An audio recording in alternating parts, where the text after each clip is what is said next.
Okay. I'm Scarlett Sims. I am with the Arkansas Arts Council, and we are pleased to be able to offer this workshop with Mr. Robert Bean, who is the visual artist extraordinaire and also a professor, and also somebody who works with Mid-America Arts Alliance and also does all these other things. And that's why he's always off doing things. He also works with the Arkansas Museum of Fine Arts. Yes. Thanks.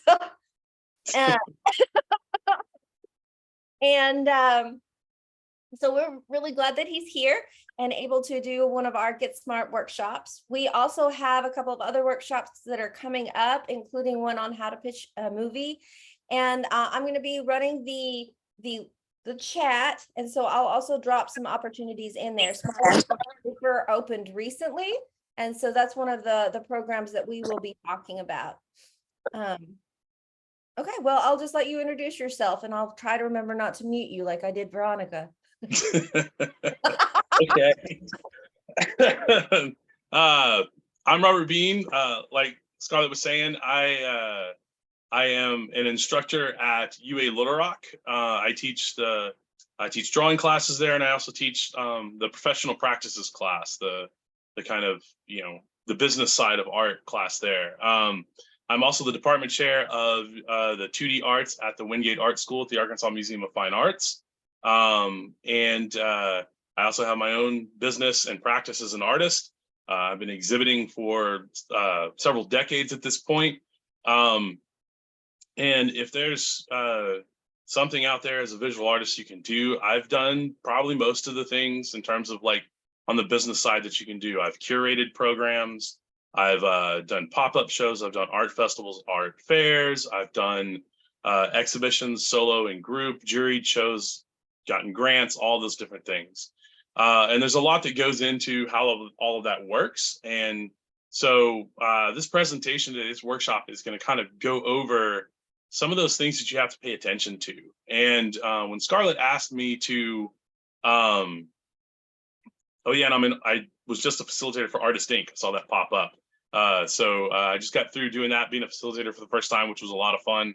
If you guys haven't heard of Artist Inc. or haven't gone through it, I highly recommend when it comes back again that you give it a try. It's definitely worth doing. But when Scarlett asked me to do this program on why aren't you getting into shows? There's so many X factors into why you may or may not get into a show that I had to take a minute and really think about how I wanted to approach this kind of workshop. And so what we're going to do is, at first, we're going to talk about a little bit about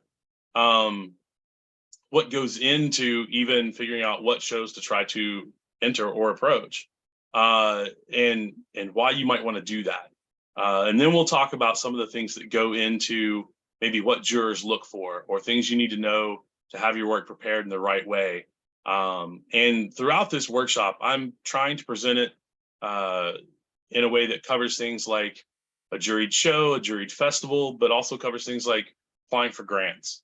So some of the stuff I'm going to talk about will be a little broad, but if you guys have questions that are specific to something, if you want to throw it in the chat, I'll have the chat up. I'll see it happening, or Scarlett maybe will see it and remind me, say, hey, there's a question, and I'll try to work it in as I can. And then there will be sections as well where I'll kind of pause and ask if anyone has questions, that sort of thing. I think that makes it a little easier with Zoom, instead of people just unmuting and asking questions, and then it's people talking over each other.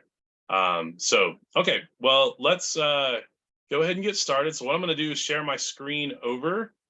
First, you're going to see just blank Photoshop, but then I'm going to start the presentation, and hopefully you will be able to see this. So I'm going to pull these up so I can see who's here.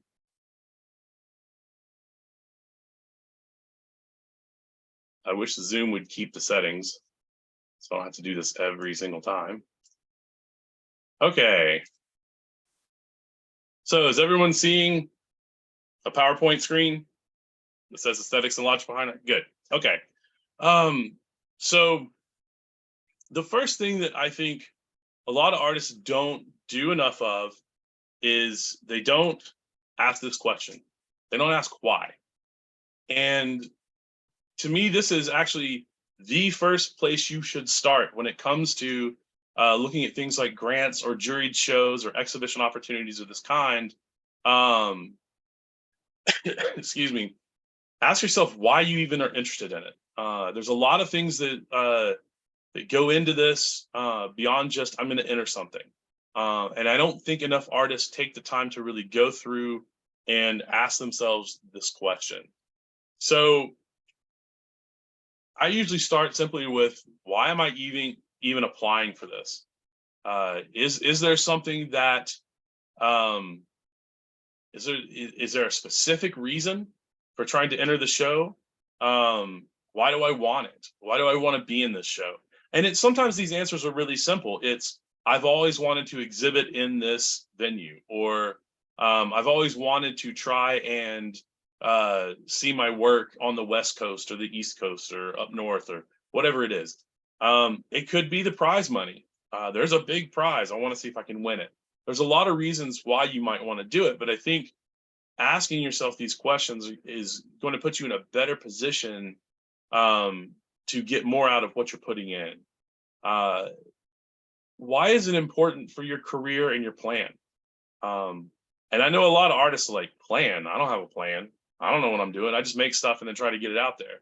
But if you're really thinking about your career and what you're wanting to do as an exhibiting artist, I think it's helpful to sit down and think, what is it that I want? Am I trying to get into museum shows, or is my direction to be straight up art festivals? And that's how I'm going to make my living, and that's what my career is going to be around. There's a lot of options out there as artists to, direct your career in a certain way. What makes it harder is when you're trying to do all of them at once. So when you're looking at a grant opportunity or you're looking at a juried show opportunity, does it fit what you want out of your career? Why do you think it'll matter? Why does this show matter? Is it prestigious in some way? Is it that you need, if you're like really early in your career, it might simply be you need exhibition listings on your resume. I don't have any exhibitions on my resume, so I need to add a whole bunch to this. Why do you think you should do it? I don't think a lot of artists ask that question. Why should I do this? Why should I even put in the time and effort to approach this show, to enter this show, to apply for that grant, or whatever? And why do you think it's worth your time and effort? It could easily be that you look at it and say, well, right now I need a lot of marketing out there. I need my work out there. Well, then you might just enter a lot of shows because you need to get your work out there and you're getting lines on your resume. But if you're like at this point in my career, I've got over 20 years exhibiting. I don't need lines on my resume. So for me, I'm going to be a lot more selective on the show that I might want to enter. For me right now, more than anything, more than like prize money or more than prestige or anything like that, for me, the big reason with my work and why I might apply for a grant or enter a juried show is probably going to be where it is. For example, I would really like to get my work into the Chicago market. Well, a juried show might be that great way to open a door. If I get into a juried show in Chicago, then I've got work in Chicago. And I can then go out and reach out to all the curators and gallerists that I'm interested in working with in Chicago and invite them to the open. It's a way for me to say, hey, you can come see an actual piece of my work. It's in Chicago right now, and I got in a show in your region. So for me, that would be the reason to enter a show. But that means I'm probably not going to enter the show in St. Louis because I don't necessarily want to be in St. Louis right now. I'm focusing on Chicago. So that's when I talk about like, why are you applying and why do you want it and all these things, that's what I'm getting at. What does the show do for you? If you keep entering shows in a region, people will start to recognize your name. It's building a little bit of recognition in that area. Living in Little Rock, I can network easily in Central Arkansas. In fact, I can network fairly easily in Arkansas.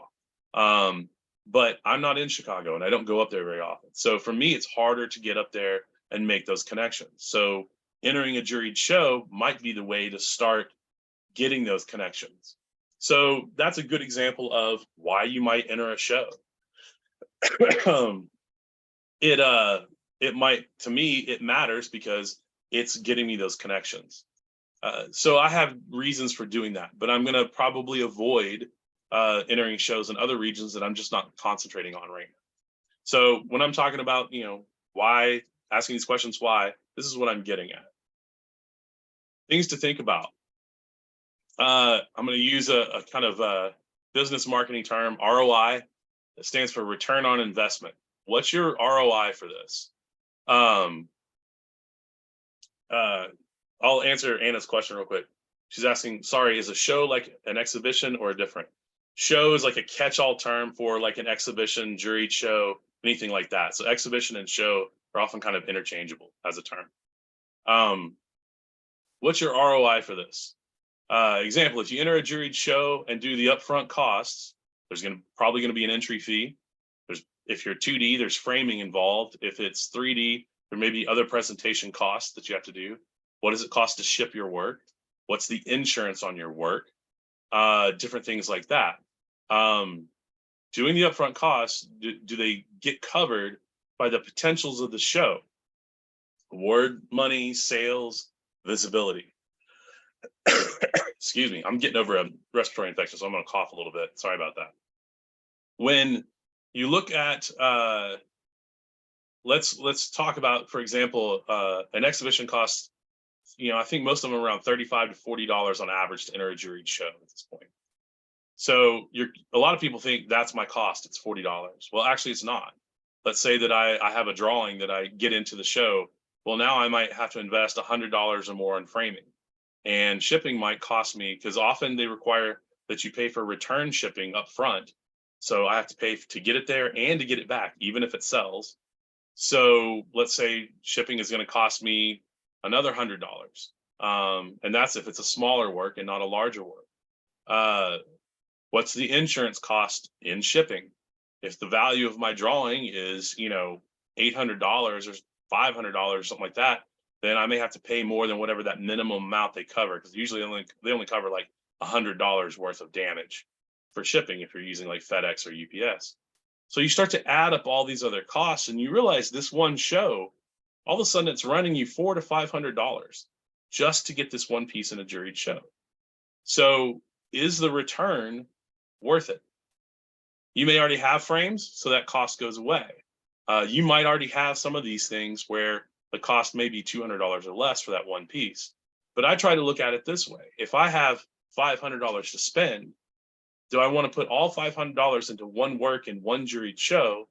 Or would I rather find a place locally where I am, where a lot of people already know who I am, and put a pop-up show on for one night and invest that $500 into some marketing and some refreshments and actually make more money? And you have to kind of look at it that way. But again, your reasons for entering a show or an exhibition may not be financial. And so you look at that investment differently.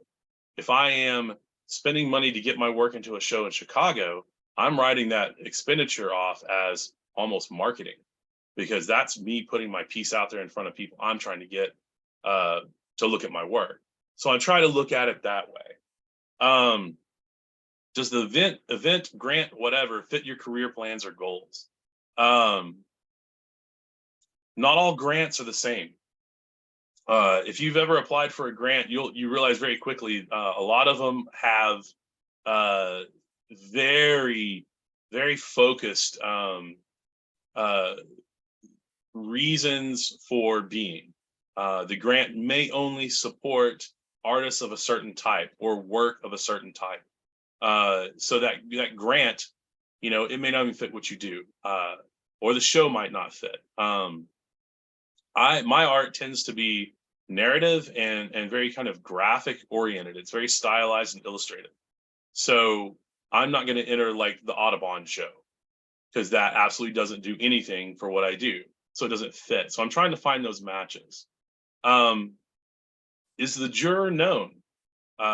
Not all juried shows or calls for entry will actually tell you who the juror is, or it might be a committee that is judging the work. It might not just be one person.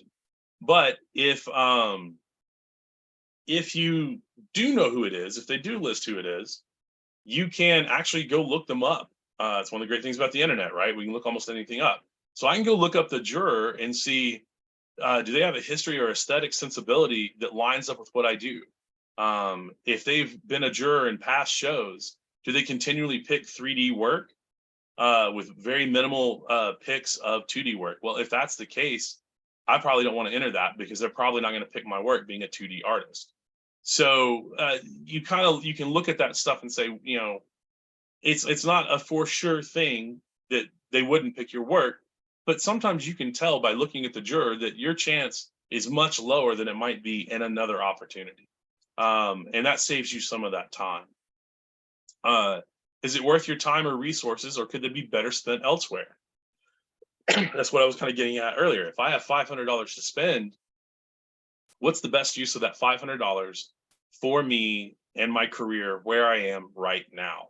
That $500 might be better spent on other things, might be better spent on supplies, so I can make more work. I don't have enough work yet. Let's build up a bigger body of work. Let's invest that into the studio side of things. Or it could be that I've been getting pretty good returns on me showing my work in the region I'm in, and I'm generating sales. Well, let's invest that $500 or that $400 or whatever into some marketing, or doing a pop-up show, or do something like that, where I can generate even more sales and build up more revenue that I can then invest into things like jury shows in other regions. Is there a theme, or are there requirements for the show, and do you and your work fit them? It amazes me how many times artists will not look at that and they'll enter something, and I'm like, they only wanted artwork of birds, and you just send in images of your paintings of trash cans, and they're like, what? And I'm like, you didn't read it. They only want images of birds. So some shows have very strict requirements, and you have to really look at that and make sure that your work kind of fits it. So these are things to kind of keep in mind as you're researching the shows and those calls for entry. So let's say you find one and it's a yes. Okay, this fits. I've answered all those questions. It's a yes. What's next? Follow the directions, follow the directions, follow the directions, follow the directions. This sounds really weird, but you have to follow the directions, especially when it comes to grants. If you don't follow the directions, you're already out. You're done. They will exclude your entry. If you don't follow the directions for a juried show, often you will be excluded. So you've just spent money and time entering the show or applying for the grant, and you're already done. They didn't even get to the judges. So if you don't follow those directions, you're just wasting your time. So when you select your work, is there a theme you have to adhere to? You have to think about that. This is probably going to eliminate a lot of the choices of your portfolio. If your work doesn't fit exactly what that theme is for the show, then you are already kind of, missing out. Some artists have a very streamlined kind of thematic content to their work. They do a lot of the same things over and over. So for them, it's kind of easy. I always paint portraits, so I'm always just looking for shows that deal with portraits or have some kind of, tangential connection to that. But like in my work, I have the underlying theme in my work is narrative, but I jump around between mediums and sizes and things a lot. So I take very different approaches. I'll use collage in one thing, then I'll do a painting, then I'll do a drawing. So if it's a narrative theme show, I can probably pick from any of my work. But if it's another type of theme, then I might have to look at some of those other things to figure out which piece might fit best. Are there technical requirements you must follow? Are there size limitations? Are there mediums that can be used? I will use the Arts Council's small works on paper. They have to be small. They have to be works made on paper. If you try to enter a large canvas, you're not going to get into that show. I know this seems really common sense, but a lot of artists don't realize it and will enter things that don't match what the show is. So you have to pay attention to that. And what you think is your best might not be your best. I put that in there because I know as visual artists, a lot of times we end up, or even just creatives overall, a lot of times we work in a vacuum. We have, a studio that we go into, or a writing studio, and we make work, and we don't end up getting, outside opinions on our work enough. And so we'll have these pieces that we think are brilliant or really great, and everyone else looks at them and go, they're not that good. I do this with my own work where I have pieces that I call kind of like transition or breakthrough pieces. And they're the piece when I'm starting to change, I'm starting to maybe incorporate a new medium or a new technique or something, and I finally have mastered it. And to me, that piece is so much more exciting than the 20 I do after it, because it's the one where I finally accomplished that thing. But it's probably also not, in terms of just aesthetics and general critique, it's not as good as the 20 that come after it, because those are more practiced. So getting the opinion of, outside opinions from friends and other artists sometimes will help you figure out which pieces are the stronger works for you to put in a show. Do your submitted works give a consistent view of your visual aesthetic? Do they have a similar style and content so they look like the same body of work? This is more important usually for things like grants, because like a juried show often has a limit on the number of entries, 2 to 3 entries for $35. Sometimes they'll go up to like 5 entries with an additional $10 per entry or something like that. But most juried shows have a limited number you can enter. So it's not as big a deal for that. But if I'm applying for a grant, they often want to see a consistent visual style. So if I have a bunch of pieces that are large scale figurative graphite drawings, and then a bunch of smaller acrylic based abstract style pieces, I may not want to put a mix of those together to apply for that grant. Rather, I'm going to want to find one of the 2 bodies of work, the one that I think fits the opportunity best, and use that so it's consistent across the board. And here's another one that I know artists do not think: can you afford it? Let's say you enter the show and you're like, oh, I got in the show. And you're like, oh no, I got in the show. I now have to spend hundreds of dollars on framing and hundreds of dollars on shipping. I don't have hundreds of dollars, right? And so it's that thing where you have to think through, if I actually get in the show, can I get the work there? Can I afford it? Let's say you enter 3 pieces and surprisingly you get all 3 in, but you only budgeted for 1 to get accepted. What do? So think about that. What is your upfront cost? That's why it helps to go through those upfront costs and make sure you understand what it is that is going to happen. And can you handle the acceptance of all the works that you submitted? You may over time get to where things like framing or the presentation method isn't as big of a cost, but that shipping cost is almost always going to be there.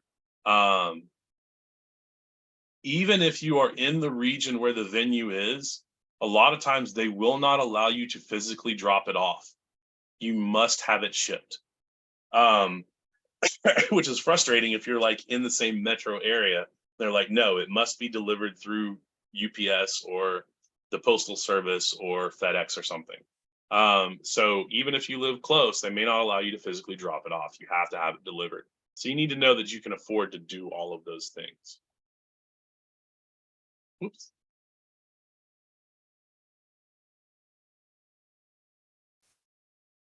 There it goes. Presenting your work. Let's talk for a minute about one of the bigger things that kills your chance at an opportunity. It's how you present the work in that opportunity. Photographing your work is very, very important. You can have the most amazing artwork possible, but if you can't take a good photograph of it, then you're probably done in most of the opportunities that you enter. Most things at this point are digital. If you go to things like calls for entry, cafe.org, or go through like Zapplication, When people have a call, they often use one of those services for you to enter the opportunity with. And the way those work is you upload a digital file of your artwork, and then that gets attached to your entry that you're filling out online and you're paying online. Everything's online for these opportunities. You don't have to do slides anymore, thank goodness, because those are a pain. But they're also not going to allow you to like send in, a printed photograph. You're going to have to do these digital images. So digital text specs on the files are very important. If you don't understand the digital terminology, you need to learn it, or find a friend or hire someone that does know how to do it. A lot of times the calls for entry will say they will have a specific file type they want, like a JPEG. They will say the DPI must be set at 150, or it might be at 72. They rarely want print quality. They don't usually want 300 or higher. They want more smaller file sizes that are more screen friendly. They may even tell you the color gamut they want it set to. Is it supposed to be RGB? What are you supposed to set it at? And the one requirement I see the most often is they have a longest side pixel size requirement. So a lot of times what they'll do is they'll say every entry you put in, the longest side must be set to 1200 DPI. And the reason they're doing this is they have they've got a format for the juror. So they want everything to show up where the longest side is always that 1200 DPI. So everything always kind of has the same screen size. So you have to go in and make sure you can set your image to those pixel size requirements. So again, with follow directions, they're going to have a lot of directions on what your image, your digital file needs to be. Something else they will often require are file naming conventions. A file naming convention is the way you put the file name on your digital image. And they may have it in a very specific order. They're going to tell you, do it exactly like this. A lot of times they do not want your name on they don't want your name on the file name, because then the juror would see who did the piece of artwork. So they don't want the artist name on there. The example I have on the screen is Big Win Artwork _ oil on canvas _ 24 by 36 _ 2023. So that is basically the name of the artwork, then an underscore, then the medium of the artwork, _ the size of the artwork, _ and the year it was made. So a lot of times they'll have things like this where they want you to name it a certain way. They might even have on there that they want you to, they might have you put like Big Time Art Contest _ at the beginning, because that's the name of the show. They may have different things like that that you kind of have to pay attention to. So make sure you're naming your files the right way too, because if you don't name them the right way, you're disqualified. You spent this time and paid money, and just because you didn't name the file the right way, you're already out of the running. You're not even in the running anymore. If you are including a video, they will tell you the types of video files they will accept, and they may have certain, details on like things like sound quality if it has sound. So if you're, do they want an MP4? How big can the file be? Are you uploading that directly, or do they want you to use some kind of file sharing service like Dropbox where they can go and just download it? How exactly do they want you to put all of these things in there?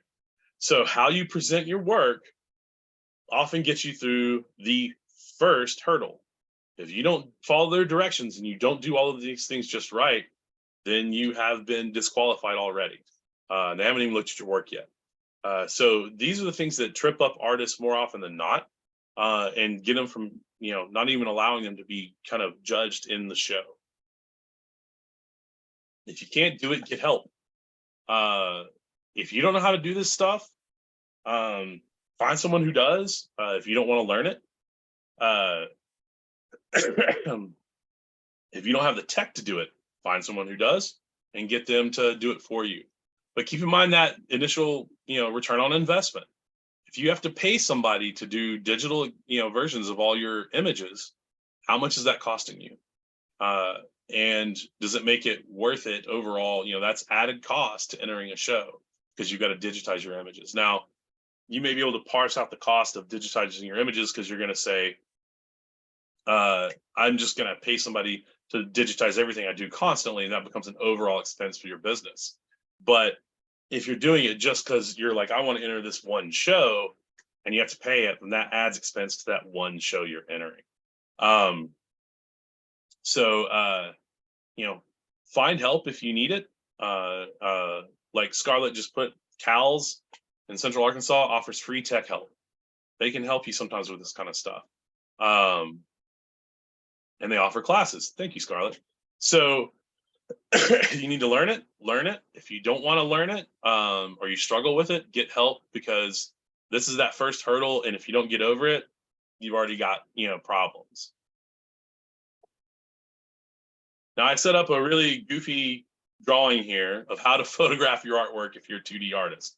So if you are taking your own photographs, that's fine.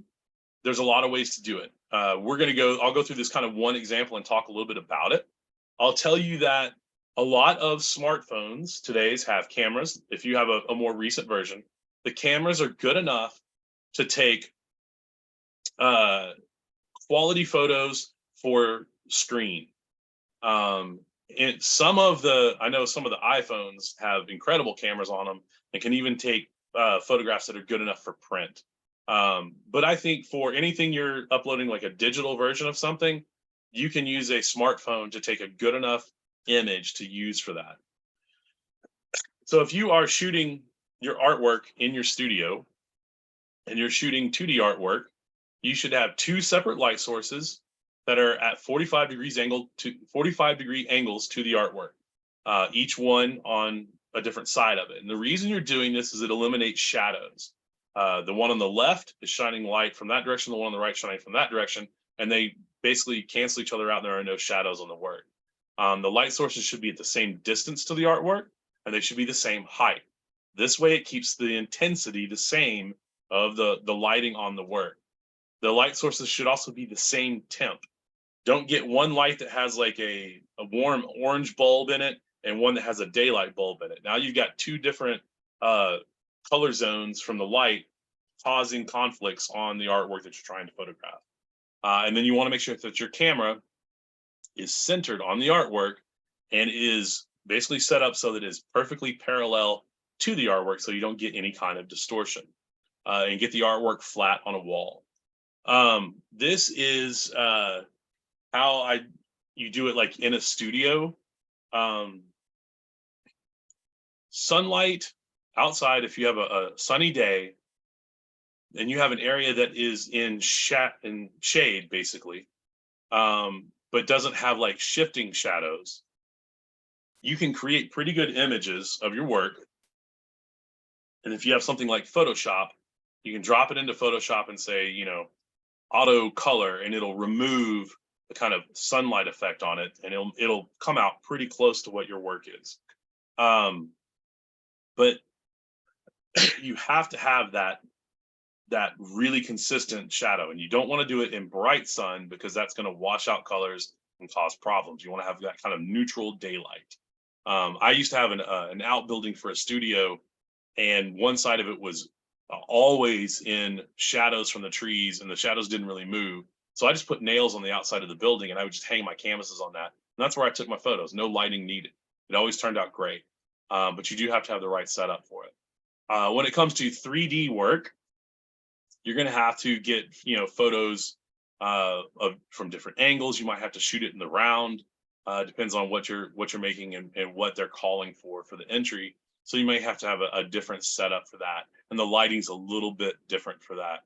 I'm not a 3D artist, so I don't know all those exactly, but you can find lots of resources online that help with that. So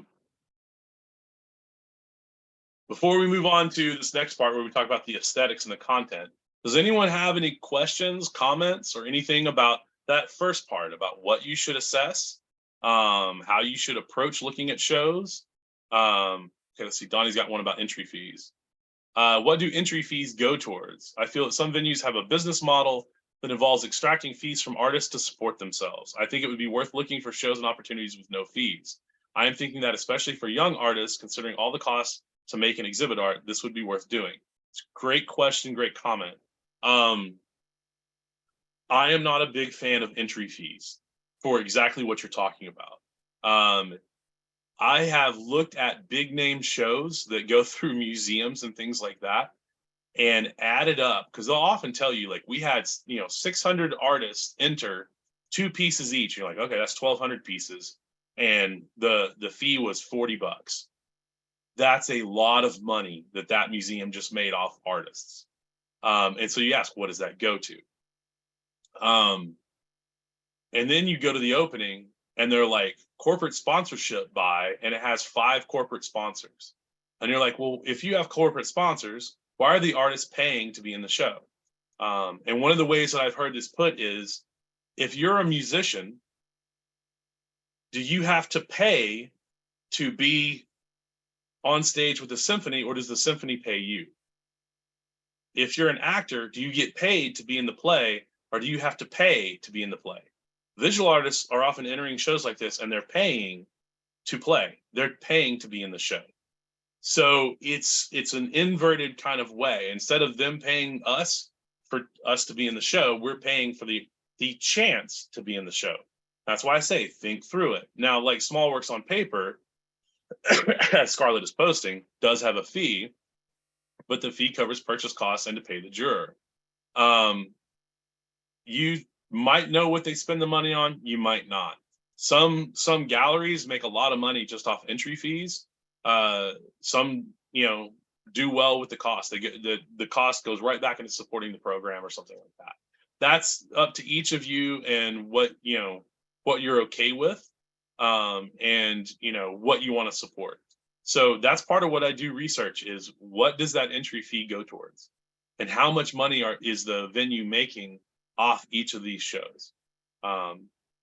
When it comes to something like, let's say, a juried art festival, an outdoor festival, pop-up tents and all that, when you are paying like that $300 booth fee, that money is usually going into the marketing they're doing for the overall event and to bring in maybe speakers or performers or things like that. I feel more comfortable with like paying that booth fee than I do paying like a $40 fee at a venue where my chances of getting in the show are very slim, and they're just using the artists to pay the award money to other artists. So basically I am the one that is paying another artist because I'm putting an entry fee in. So think about it that way, and how you want to go about it. So, and Scarlett's putting some good information up on this. But that's a great question and a good thing to kind of think about, is how you want to go about it. And some shows may, their fee may be, they will tell you the breakdown. This, 40% is going to marketing, 10% is going to the juror, the other 50% goes towards the awards. It just depends. But it is a way for some places to just make money off the back of artists. So good question, good comment. Any other questions or comments?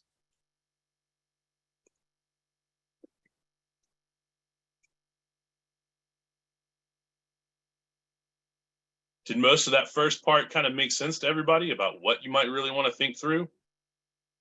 Good. I find that you'll make better decisions if you take the time to really research all the shows and research what they're doing, looking at past examples, all those different things. Because a lot of times you can go find their previous exhibitions now. You can find them online. They'll have, here's 2022's exhibition, and you can go see the art that got into it. And you can look and see if there are trends and really figure out if that show is right for you. Okay, if there aren't any other questions on that section, then let's talk about the aesthetics and the content.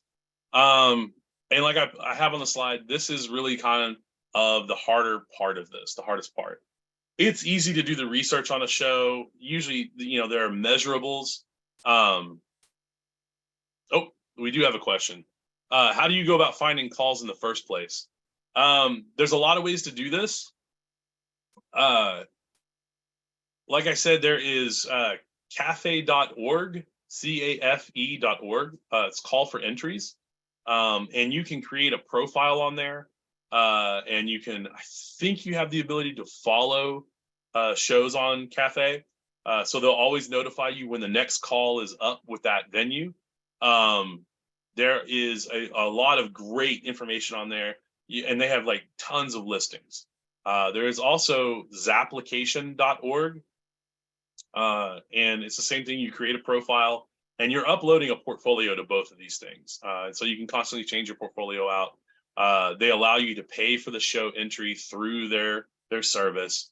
But Zapplication is the same thing. You're online, you're applying to shows through zapplication.org. Those are the two big ones right now. There used to be, I don't know if it still exists, Professional Artist Magazine. I think they've gone completely online, but the back of the magazine used to be full of calls for entry. And you could go look through that. And I think if you're looking at their online, they still have some of that.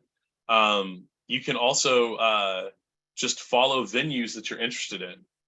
There's a gallery in Cincinnati, Manifest Gallery, and I believe it's in Cincinnati. And I follow them on Instagram, and they constantly are putting up their calls for entry. Oh, good. Professional Artist Mag is still there. Thank you, Scarlett. So it can be that way. The other way is to look at artists that you like, that you follow, that you think your work is in the same vein as they are, and like go look them up online and see what shows they've been in, what venues have they shown at, and then research those venues. And often you'll find that some of those are places that have calls for entry, and that's how that artist got connected to them. So you can go and say, okay, well, there's a show here I never heard of, but this artist that I admire, that I follow, whose work is got some similarities to mine, they got into that show, so I'm going to enter that next time. So you can also do it by looking through the artists and finding out what they're doing. There's a publication called New American Paintings that is a juried publication. Your fee goes towards the printing of the book, and paying the juror. And that publication is a regional thing. So it's like, I think the South is December 15th every year is the deadline for the South. But what I like that book for more than anything is I can buy one copy of that book. If I buy, last year's copy of the South, every artist in there, it puts a short CV, a short resume, and it has tons of venues that these artists have shown in. And they're all in the region you're in. So you can go get one copy of that, and you can do research on probably 500 different locations where they've shown, which will be things like galleries and museums, art centers, art festivals they've done, stuff like that. And you can start to make a list of things that allows you to find the venues you want to try to be in. So there's a lot of great ways to do that. Art magazines have ads. Go look at the ads. We always skip the ads, but the ads are the important part for the artist in an artist magazine, because they're going to be ads for shows, calls for entries, stuff like that. In the professional practices class at UA Little Rock this past semester, I took them into the art library, and I said, grab a stack of magazines and find at least 10 opportunities. And they were able to do so within an hour. So it's a matter of, are you looking in the right place? Are you looking in these publications? Are you looking at these online venues? What are you finding? And doing the research to find stuff. And that will be stuff for things like residencies. It'll be things for grants. It'll be things for juried shows, all of that kind of stuff. So you just kind of have to figure out, where do I find information on the artists? And you'll probably find information on opportunities in the same place. That's kind of my general rule of thumb. Good question. Okay, any other questions? So let's talk about the aesthetics and the content. So you've done your due diligence, and you've got some opportunities you want to apply for. Let's figure out if your work's ready for it. I put a phrase on this slide, figuring out if your work is ready or if it is easily understandable. That understandable part is really important. as creators, and I mentioned previously that a lot of times in our studios, we spend time alone, right, making our work. We are deep in the forest and we can't see beyond it. So when we're making the work, there's all these little things happening that we understand because we're conceptualizing it and we're putting it out there. But when other people look at it, it's gonna make no sense to them. And I see this all the time, where if you don't have an artist statement, if you don't have a wall tag that gives you explanations, the work might not be clear. I'm going to give you an example. I joined an artist talk that was on Zoom, and the artist had created a series of portraits of women, and she was a photographer, and the portraits were absolutely gorgeous. They were unbelievably well photographed. They were interesting to look at. And it was these portraits of women. What I couldn't get and wouldn't have been able to get if the artist wasn't telling me was that the portraits were of women that had gone through adversity. There was nothing in the image that told me that. There was nothing that said, this is a woman that dealt with an abusive household, or this is a woman that dealt with financial ruin. She had to explain that in every single portrait. What they looked like was great portraits. And so without having any kind of visual clue in the work, I never would have gotten that without her being there to tell me. If I was seeing the work in a gallery, I would need an artist statement to explain that. The reason I'm bringing this up is that when you are trying to enter a juried show, you often aren't also uploading artist statements. You're just uploading images. You don't have that thing to explain the body of work. Now, a grant might allow that. You're probably going to have some written documentation to go with your portfolio for a grant application. But for like a juried show, you have to get it from the piece itself. So if your work isn't understandable in that way, it might get passed over because it might just look like a portrait rather than a portrait of a woman who's gone through adversity. So that's one where go back to that idea of asking your friends to take a look at your work and give you feedback. The technical side, elements and principles, right? Value, line, color. How are all these? Are you using them and using them well? If color is important in your work, is it clear how color is being used? Is it to establish a mood or emotion? Or is it because you think it looks good? Why is a particular color being used? Is it decorative or does it create meaning? If it's creating meaning, that needs to be clear and understandable. If you're wanting to impart a sense of like high energy or anger or something like that, and you're putting a lot of reds into your piece, you're probably going to accomplish that. If you are using I'll use red again as an example, if you create repeated red elements in the piece, that's probably creating a sense of repetition and movement. And even though the viewer may not understand that's the technical process happening, it still works visually. So it works and, makes, and you kind of have an understanding of what's going on. A lot of artists use color as a crutch rather than really thinking about how color is being used. They just use it because it's colorful and it attracts attention. Does the piece look well constructed? This is really important. This also goes back to that idea of how you photograph your work too. Because if the work is well constructed, but you can't take a good photograph, it'll probably look like crap, and it won't get accepted. But for 2D work, does the surface look smooth, connected? If that's your aim, does it look like it's polished, like it's finished, like it's complete?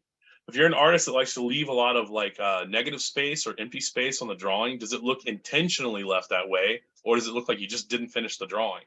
If it's 3D, does it look like it'll fall apart, or does it look well built? You might design it to look like it's going to fall apart, but you need to have it where it's understandable. That's the intention. Your aesthetic might be to look ragged, and that's okay.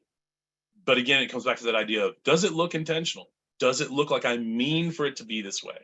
Or does it look like I don't know what I'm doing yet? And that's one of the dangers, right, of doing that is If your piece doesn't look complete, if it doesn't look unified, the juror may look at it and go, this artist doesn't know what they're doing yet. They don't know how to finish a work, and your work's going to get excluded. Conceptual side. Can your work be understood outside the context of an artist? You're already kind of talking about that. Can your work be understood outside the context of a body of work? This is a problem I run into with my work all the time. I like to work in series. So when I create works, I rarely create just one piece. I create 20, and they all have a similar theme, and they all connect, and they all work together. When I have a show of that work, they're all in the same room together and they make sense. When I pull one piece out of that, sometimes they lose some meaning, they lose some of the punch. So they might still have some things that you can understand, but without seeing the other 19 pieces, it doesn't make as much sense. So think about your work. Can it stand alone? Is it strong enough on its own, or does it really need all those other pieces in that same series to really have the best part of it come out? So if you're entering like a juried show that you find on like cafe.org, you probably want to use the pieces that have that more standalone strength, because they're going to be looking at one piece at a time rather than a series. Can your work be misinterpreted as something else without supporting documents or other artworks beside it? That kind of goes back to what I was talking about, right? If I make all these pieces and I don't have a document to explain maybe what the juxtaposition is that's happening in the works, people might interpret it as something else. I'm going to give you an example from when I was curating shows. I had an artist who had created a bunch of paintings based on imagery from the civil rights movement in the 1960s. And these paintings were created for an exhibition at the Civil Rights Museum. But that exhibition happened before the group show that I had put her in a corporate office downtown. And she brought the works up, and they're beautiful paintings. They're very powerful paintings. They have a strong commentary on what was going on. And we hung all the works, and the show looked really good. And then I made a big mistake. I forgot to put the artist statement up. So Monday morning, I'm getting panicked calls from the business because half the employees are deeply offended by the work because they didn't understand the context. Without that statement, the paintings came across as somewhat offensive. And so I had to go put that fire out. I had to go out and talk and, say, hey, look, no, here's what's going on. Forgot to put the statement up, all that. So that's what I'm talking about when I say, can the works be misinterpreted without a statement there to truly explain everything that's going on? So when you're thinking about putting works into these juried shows that are looking for like one piece at a time, make sure they come across clear in what their intention and meaning is. And that kind of goes with, do you need a wall tag to explain the piece? If you need all of these things, they're probably not the right one to put into a juried show. This little thing at the bottom is something I like to do, and I like to suggest to artists. Get friends to look at the work and don't prep them. Don't tell them anything, and ask what they see. Do they actually get what you're trying to say? If you have 5 friends look at the work and 4 out of 5 give you feedback that's very close to what you had conceptualized, you're on the right track. If 4 out of 5 come back and tell you, no, that totally doesn't, match at all, then you may need to rethink what you're doing with that series without having something to give it context. I did an abstract piece years ago. It was an abstraction of a mouse. And when I asked a friend to look at it, I was like, what do you see? And he was like, Jesus. I still to this day don't know how he saw Jesus in that painting, but he did. And so that's what, you never know what someone's going to see. So try to get a lot of different opinions and don't prep them and see if it comes across that way. If you're getting what you intended, those are strong pieces that you can probably enter into shows with confidence. Is the work you? Is it an homage to someone? Is it really an homage, or is it just a copy of content or style? If it's an homage, how can the juror tell that? Homages are very hard. They're very tricky to pull off. And, you're also walking a delicate line with them. So I try to avoid those whenever possible. Also, if you are using someone else's photograph to work from, without their permission, you're not making an original work just because now you're painting it or drawing it. You're violating copyright. Unless that photo is old enough that it falls outside of copyright, then you're running into potential problems. I know there's a lot of stuff out there about like, well, if you change 20% of it, it's an original work and all that. Be prepared to defend that in court, is all I'm gonna say. You know, you have to be really careful with what you're doing and using other people's photographs and other people's work. I always try to, when I teach artists in class, just take your own reference. It's gonna make you a better artist in the long run anyway. Put in that extra work. Go shoot your own reference photographs and build your image from that. And just be careful with that kind of thing. This last one's a little bit strange, but is it work you made? And if it is, do you have the rights to it? And that sounds weird. As an artist, as soon as I make a piece of artwork, I have an inherent copyright in it, with the exception of a few instances, like work for hire. If someone hires me to create a commissioned piece of work, I am doing a work for hire project for them, and I may not own the copyright to that image. When it's done, they may own it because of what they're paying. And depending on the contract you work with them, you work out with them. So if you like did a, excuse me, so let's say someone hires you to do a portrait and turns out great, and you're like, this is one of the best things I've done, and I want to enter it in this portrait contest. Do you own the rights to do so? Or does the client own the rights to that piece? You might have to get permission from them to enter the work and use the work. And especially if it requires the physical piece, because they own it. You'd have to then get it back from them and put it in the show. There's a lot of shows now that are digital. That doesn't mean you can necessarily enter it in that way. You might have to get permission from them to enter it into that contest. So think about that and make sure, you know, like commissions you're doing, you're not necessarily going out and putting them into juried shows without the permission of the owner of that image. Excuse me. To kind of wrap this up a little bit, always ask yourself questions. I think too many artists just jump right in and like, you know, put that fee in there and they pay what they want to do, and they don't think through how all of this works together. It's not just about understanding your work, although that's part of it, but it's also understanding what the opportunity is and what it's going to get you. There's thousands of opportunities, but not all of those thousands of opportunities are perfect for you. A small percentage will be perfect for you.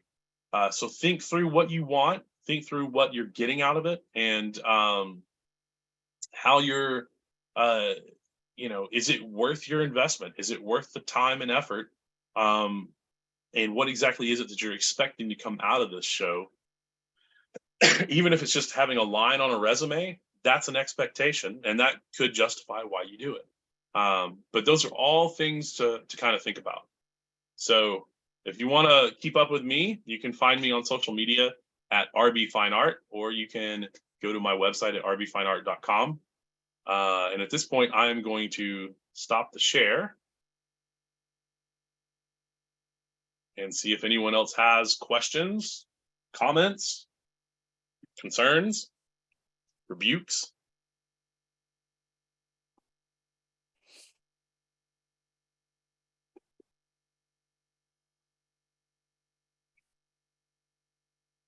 I don't see any questions. Y'all have anything?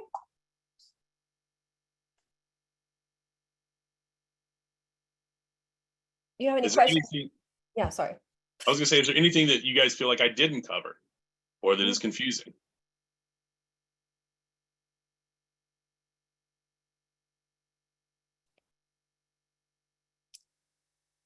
It was that thorough, huh? Yeah.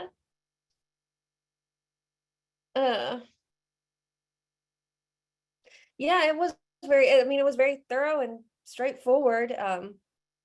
Is anybody interested in applying for exhibits locally? I know of two of them going on, Small Works on Paper and Irene Rosenwick Big. Although that one closes today. So I agree with the statement that was just put in the chat. Always get it in writing. If you're doing work for hire, yeah, get it in writing. Yeah, otherwise you get into some very messy situations sometimes. Yeah, it's so much better to sit down and just put a little one-page contract together that lines out the responsibilities of both sides and who gets what and all of that stuff, so everyone knows ahead of time.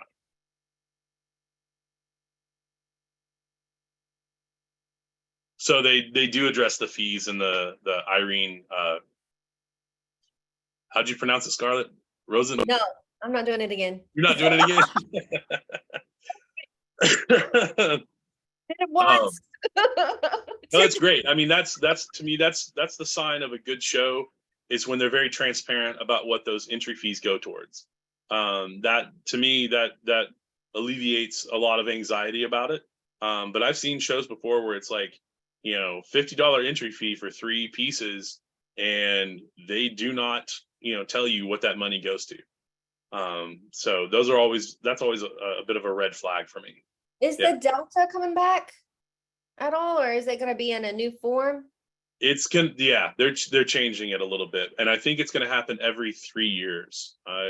Don't quote me on that. I don't remember exactly.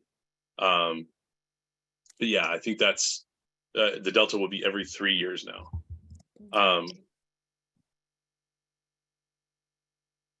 Yeah. Didn't have permission to use the wall, huh?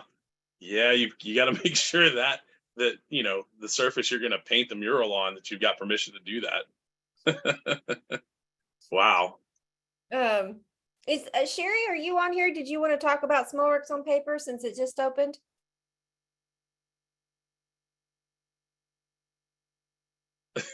That is a no.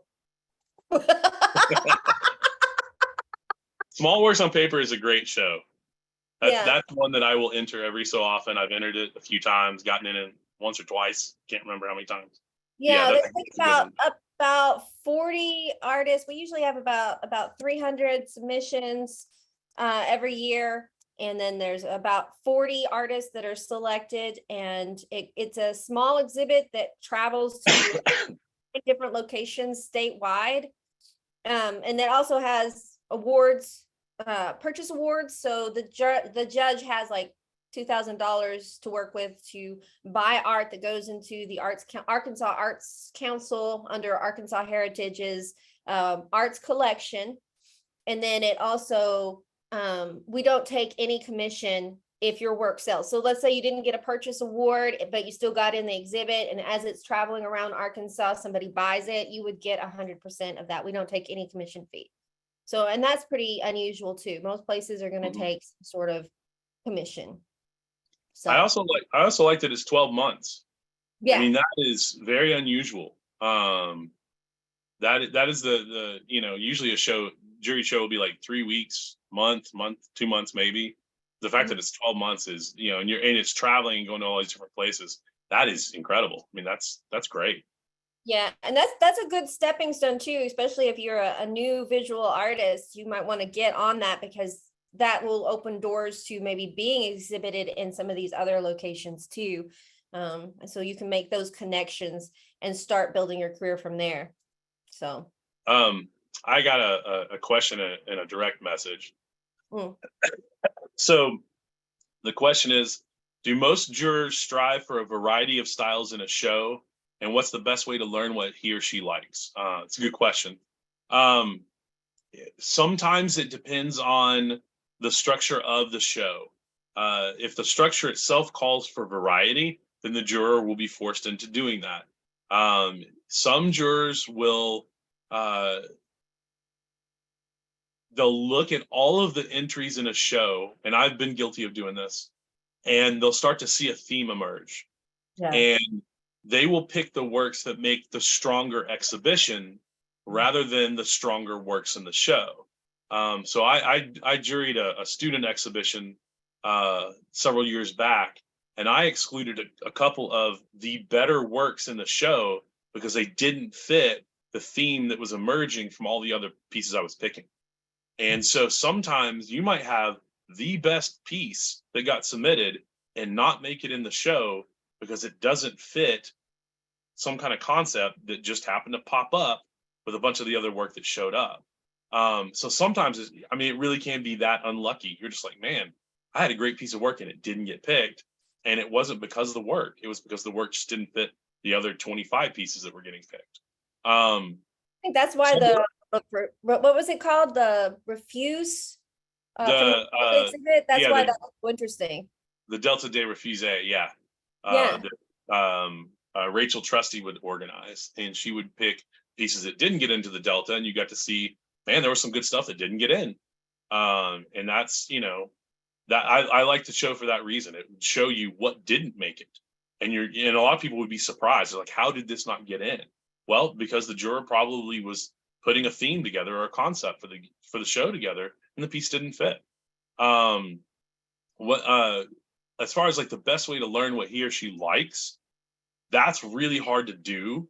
I think you can't necessarily figure out what they like, but you can see trends in what they do. So if you figure out who the juror is, a lot of times jurors are artists.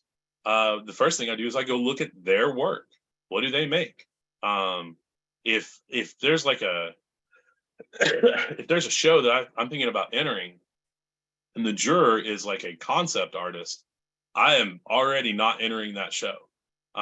And that could be, not in my best interest, but a concept artist who, or maybe like a performance artist or something like that, their aesthetics are going to be probably very, very far away from my aesthetics and what I do with my work. And it doesn't mean that they don't understand or appreciate that work. I'm just saying, when you're trying to pin down what's going to happen, you have to kind of think through those things. And for the most part, I will follow up on a show like that. And for the most part, I've been pretty correct. Sculptors will pick a lot of sculpture. Painters will pick a lot of painting. I mean, it does kind of happen that way.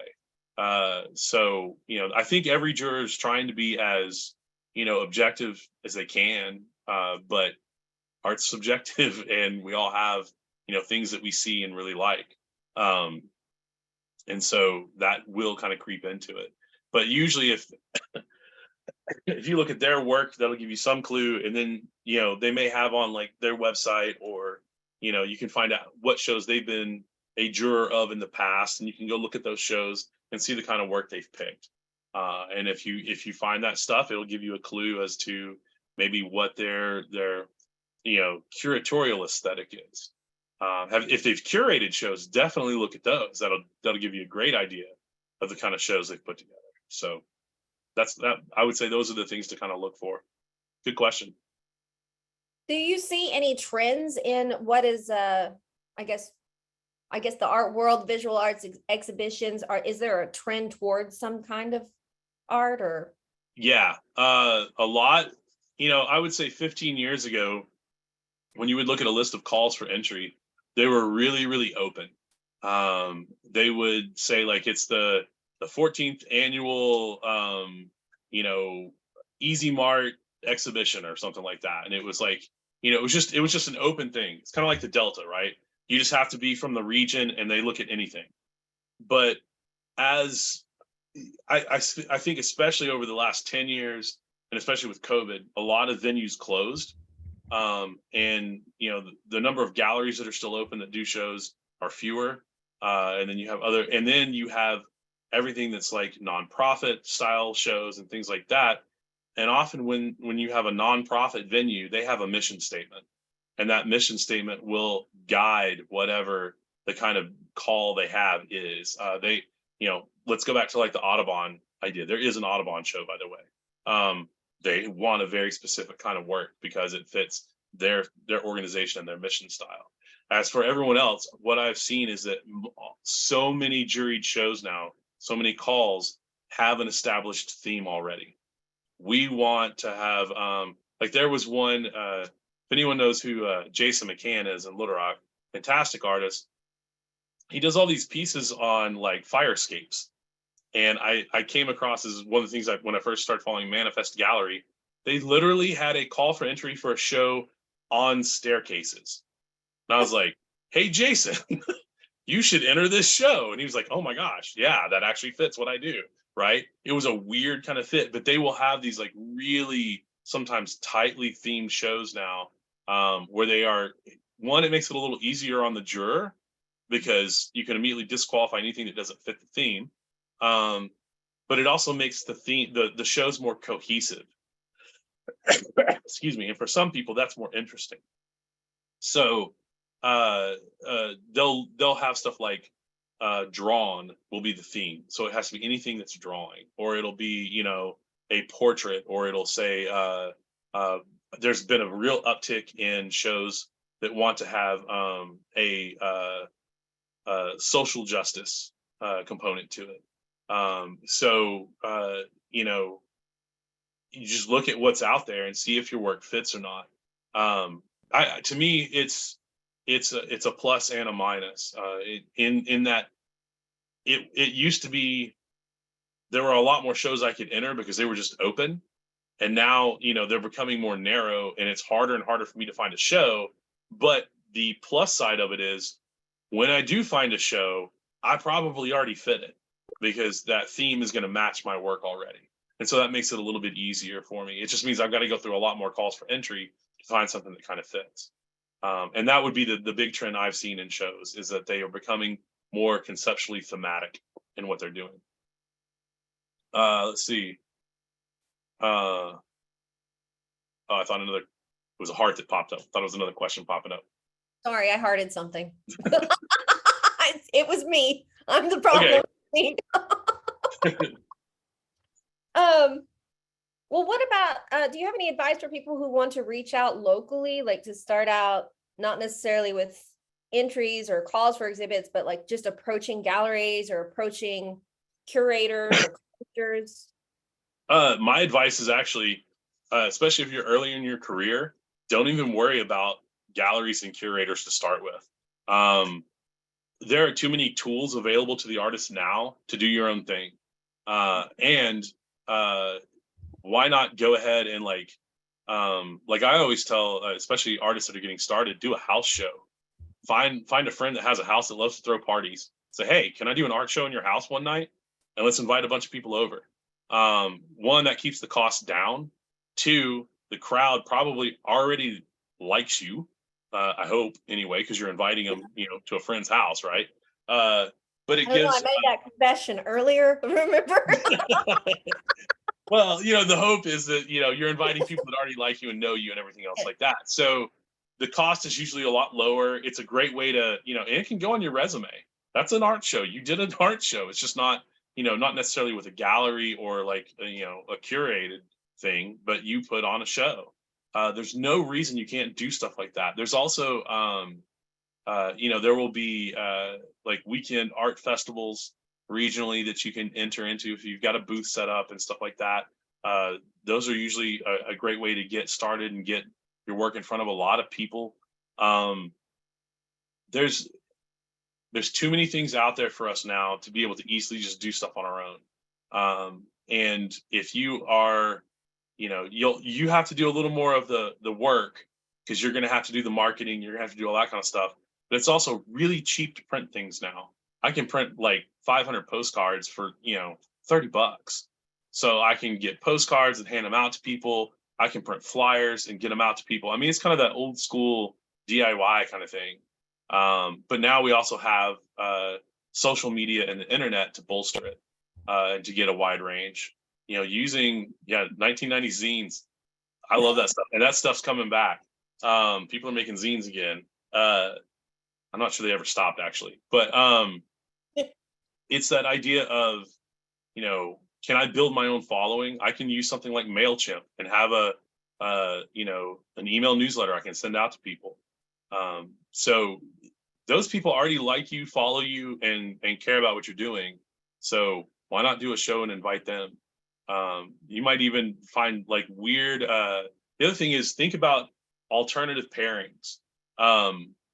I think we get too hung up on what the art world is supposed to be with art galleries and museums and curated shows, and we don't think of it in terms of more of how I'm operating as like more like a business entity, which I think gives you more opportunities. So if I were someone who was crafting ceramics, like if I did a lot of ceramics, or I was doing let's say I was doing sculptures that were perfect for like an outdoor setting.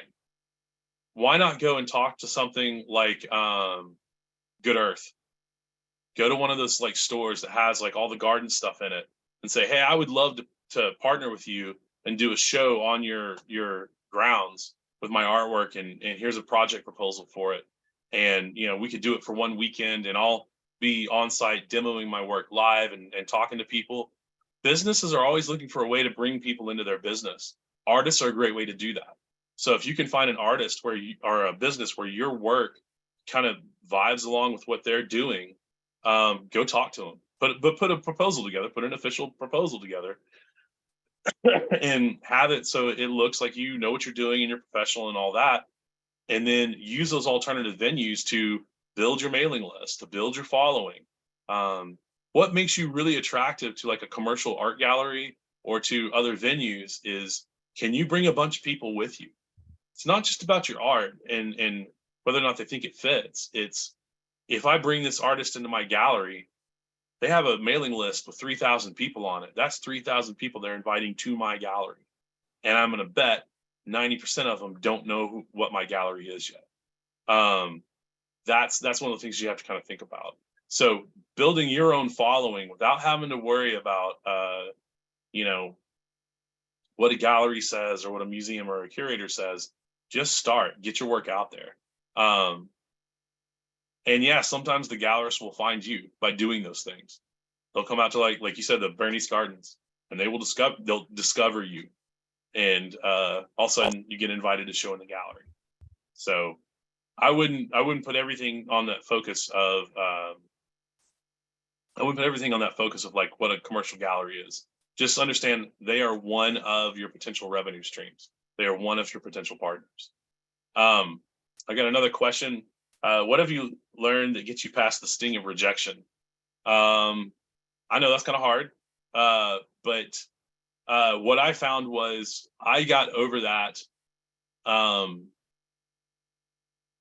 through just the sheer number of times I did something, right? After you've been rejected like 50 times, rejection 51 does not sting anymore. You're like, I don't care. It's just like, okay, that's one that just doesn't, all right, that one didn't work. What's the next one? You're like, what's next? What's next? What's next?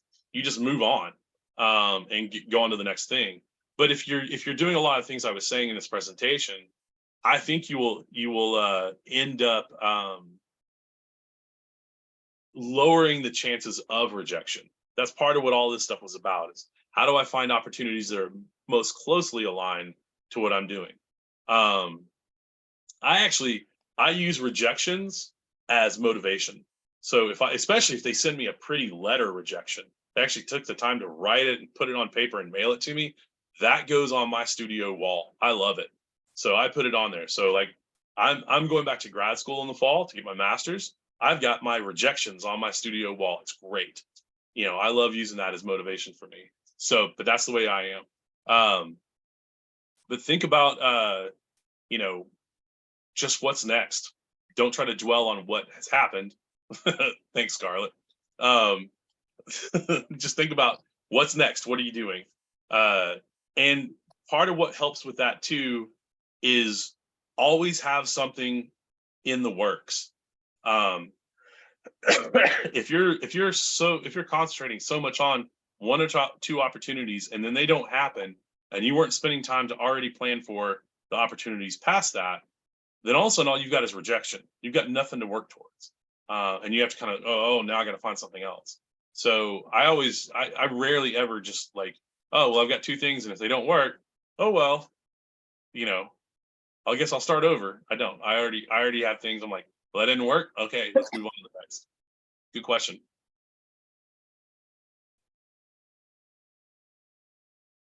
Any other questions?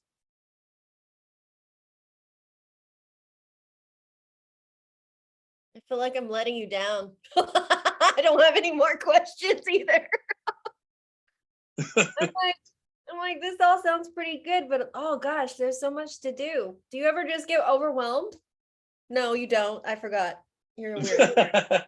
I'm fairly organized. I do get overwhelmed though. Yeah. It can get overwhelming. Yeah. But I So- also, I'm one of those that will at the beginning of the year, or rather at the end of the year, I do a year in review of what I've done as an artist that year. I will sit down. I use a software package called Artwork Archive that's cloud based that allows me to track my business and all of my artwork. And so I can simply go in and run in reports and it'll say, hey, you made this many artworks this year. You did this much in business. You did this kind of thing. And I'll go back and look at that. It makes me feel better about what I've done. But it also lets me see where I need to go next. What's next for me? All that kind of stuff. So I will use that end of year as a time of reflection and decide what it is that I want to do forward in the next year and what I want to do maybe in the year after that. I don't do like 5 and 10 year plans and all that because things change too rapidly. But I do try to look at like, what are my goals for the next year is there a certain series of works I want to do? Then I'm going to work on that this year or things like that. Yeah. And that helps with all of the stuff that we're talking about because it gives you kind of a focus to what you're doing that year and it helps you figure out what shows work for that focus. And do you use this artwork archives for all of that? For some of it. So Artwork Archive allows you to excuse me, it allows you to create a database of your created artworks. It's relational. You have a database of clients, artworks, locations, and exhibitions.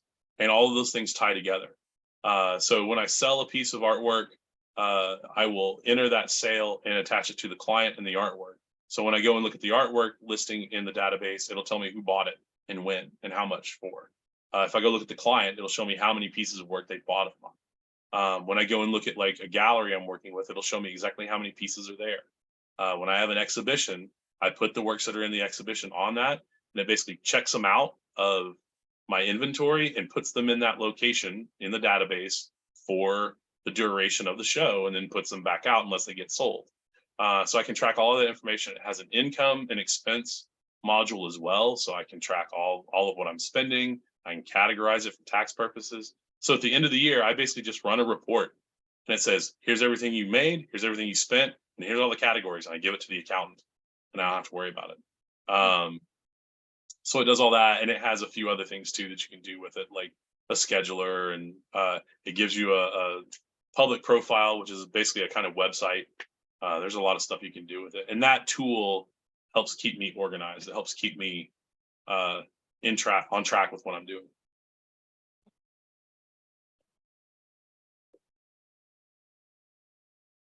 And there are others besides Artwork Archive. There's several out there that do the same kind of thing. I just like that one.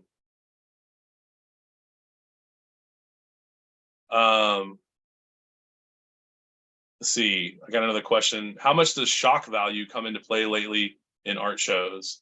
And explain how like a quickly done painting can trump art that took a lot of time. That is all the subjective taste of a juror. I mean, that's something you can't control.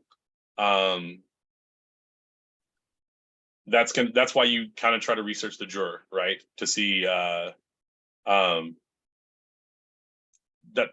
you try to understand maybe if the juror seems that they're going to pick a lot of shock value artwork, that might not be the right show for you. And as far as like the quickly done piece versus something that took a lot of time, that again, with the quickly done piece might be the better piece. It might just be more impactful. It might be better, composed. It might be more interesting to look at. It might be something that keeps bringing you back to look at it rather than the piece that took a lot of time and is maybe more polished. So but that's subjective. Someone might look at the more polished piece and say, I love this and I'm going to keep looking at it. And I don't care about the one that took, splatter painting or whatever. It doesn't matter. So that's kind of a hard question to answer, but hopefully that helped a little bit. Gallery representation versus direct sales. Do those ever conflict? Absolutely. You need to know what your contract is with the gallery. If you have representation from a gallery, you know exactly what their expectations are and what your expectations are, and make sure it is in writing. If a gallery wants a contract that requires exclusivity, they will often provide a distance range in radius, 100 miles in any direction from the gallery, for example. And that means that within that 100 miles, they are your sole representative. So I'll use me as an example in Little Rock. Let's say I found a gallery in Little Rock, Arkansas, and they wanted to show my work and I wanted to be in the gallery, and they required a exclusivity contract, and I sign it. That means that anyone within 100 miles of the gallery of Little Rock, Arkansas, basically, the gallery has to act as my representation in whatever dealing with my art that may be. Now, some artists will get it to where like commissions aren't part of the contract, just already created pieces. But for most, it's just anything you make as an artist. So let's say that I've signed that gallery representation, and my mom comes over and says, "Hey, Robert, I really would like a drawing for, the kitchen. Will you do this drawing?" And I'll have to go, "Hey, Mom, go to the gallery." Because that's the gallery. They have exclusive representation of me. I can't make a drawing and sell it to her. I could make something and gift it to her, but you have to let the gallery do it, because that's the contract you've signed. Otherwise, you are in violation of the contract because they are your exclusive representative. If you get invited to participate in a show, you might have to go through your gallery to get permission to be in it. If you were you wanted to enter small works on paper, you might have a problem if the gallery is your representative. So those are all things to think about. And that's all stuff that should be in that contract. I would ask for every one of those things to be lined out. What happens in terms of like entering a juried show within that 100 miles? What happens if if someone in, let's say I've got my Instagram up and someone in the UK likes one of my pieces and wants to buy it off Instagram, who's supposed to handle that? The gallery or you? That's something that probably needs to be lined out in that exclusivity contract. I had a gallery years ago in Memphis I was in talks with, and about showing my work, and they, in their contract, basically had a clause that says, anyone who finds your work like through any online thing we do, we get a percentage of the sale, forever. Even if you're no longer with the gallery, they still got a cut of the sale because you were discovered through their online services. So you have to read that stuff really, really closely. I didn't show with them because of that. I was like, no. I was like, if someone, came into your gallery and discovered my work, or they went to your website and discovered my work, and then 10 years later, they come back to me and I haven't, been working with you for 5 years, you don't get a cut anymore. But they, in their contract, said they did. Yeah. I'll also tell you they went under in 2 years, but I don't know if that had anything to do with it. Yeah. Read your contracts. That's the best thing I can say. Always read your contracts. Always get it in writing. Good questions.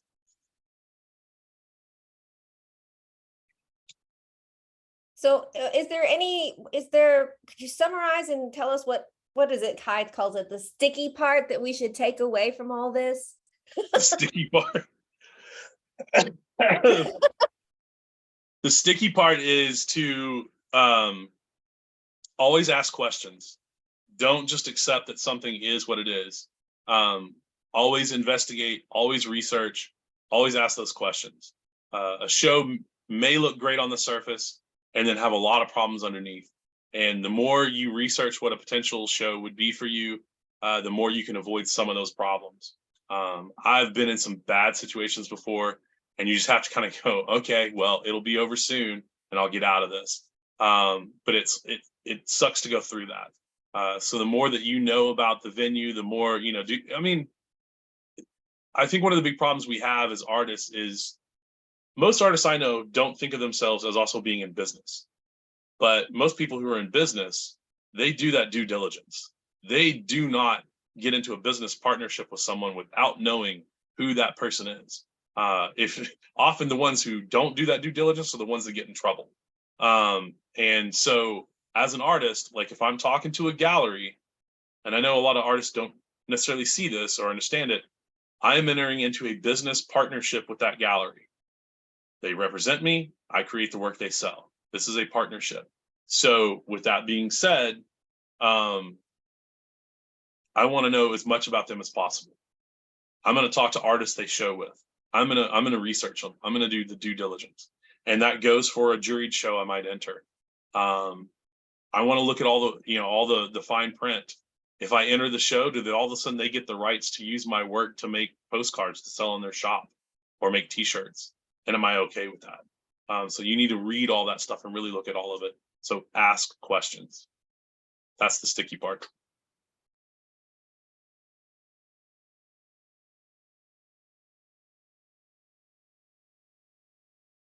Very good. Good summation. Yeah.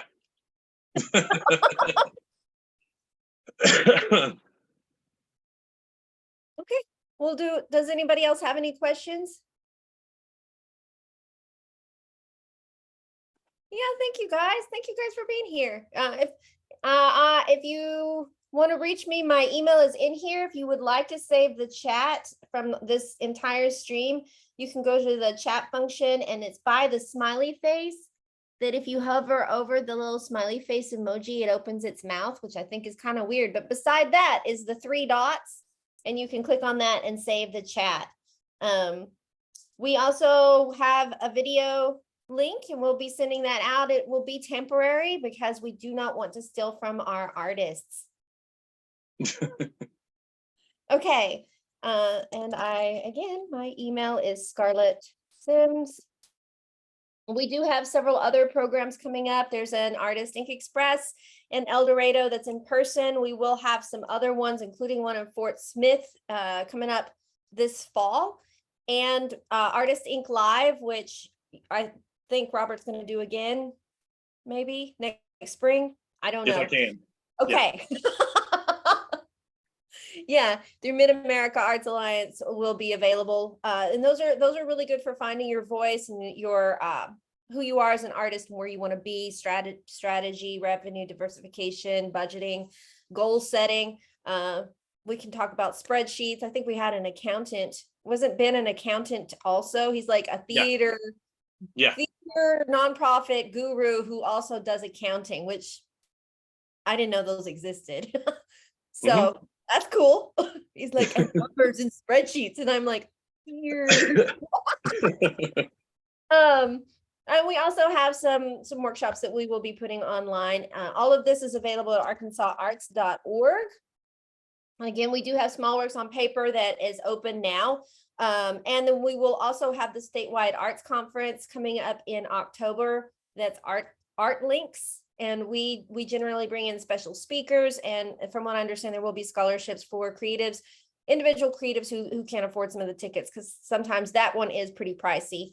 We also have a professional development grant for individual artists called the Sally Williams Grant, and that's open all the time. I highly recommend applying for it. It's a reimbursement grant. So for example, maybe you're a visual artist and you wanted to attend a conference that had a certain kind of art or business related coursework to it. So you signed up for that. We would pay half or up to $500 for you to attend. So there are programs out there, and if you have any questions, you can email me. And I think that's it. Have a great Thursday.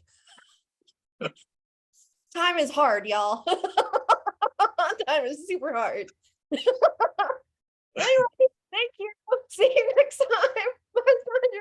Thank you, Scarlett. Thank you, everybody. Bye.